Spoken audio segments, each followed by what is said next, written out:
There are mysteries the world forgets. And then, there are stories that refuse to die. October, JFK International Airport. A woman arrives on a flight from Tokyo. She walks up to passport control, hands over her documents. The officer looks down. The passport says Torenza, a country that doesn't exist, not on any map. The woman looks calm. Her accent is unfamiliar. Her clothes are elegant but outdated, like something from a future fashion line. The officer, confused, calls for backup. They check global databases. Nothing. Her passport shows stamps from countries like Archelia, Torenza, and Belvaria. None of them exist. When asked where she's from, she points at a map, right between France and Spain. "It's here," she says. But in our world, there's nothing there. Just the Pyrenees Mountains. Security detains her for questioning. Her documents are real. Holograms, microchips, seals, all legit. Her language seems like a hybrid of French, Japanese, and something unrecorded. When asked what year it is, she hesitates. "It's 2120, she whispers. The investigators laugh it off. Maybe a mental issue, they think. But her technology, the phone in her bag, doesn't match anything produced in 2010 or 2020. It runs without a SIM card, without visible circuitry. That night, the woman was placed in a secure hotel room under guard. 2 officers stood outside her door. Morning came. The room was empty. No window opened, no camera triggered. She was gone. Her passport, her phone, her luggage, gone too. The only trace left behind was a faint electrical residue, like static, as if the air itself had been charged. Right before something disappeared, news leaked.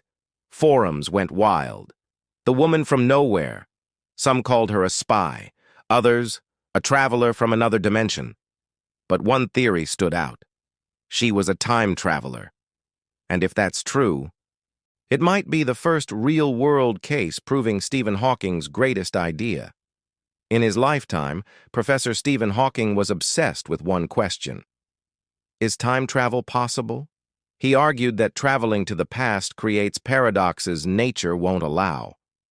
But traveling to the future? That's entirely possible. Hawking explained that if you move fast enough, near the speed of light, time slows down for you. Spend a few hours at that speed, and when you return, decades might have passed on Earth. In other words, the future already exists. You just have to reach it faster than everyone else. Some scientists later speculated that Torenza woman might have slipped through what physicists call a closed time-like curve, a bend in space-time where the future loops back into the present. Others suggested a wormhole, a microscopic tunnel connecting 2 points in time. Maybe she wasn't traveling at all. Maybe she just fell through a tear in the timeline. If that's true, then Torenza isn't a place. It's a time.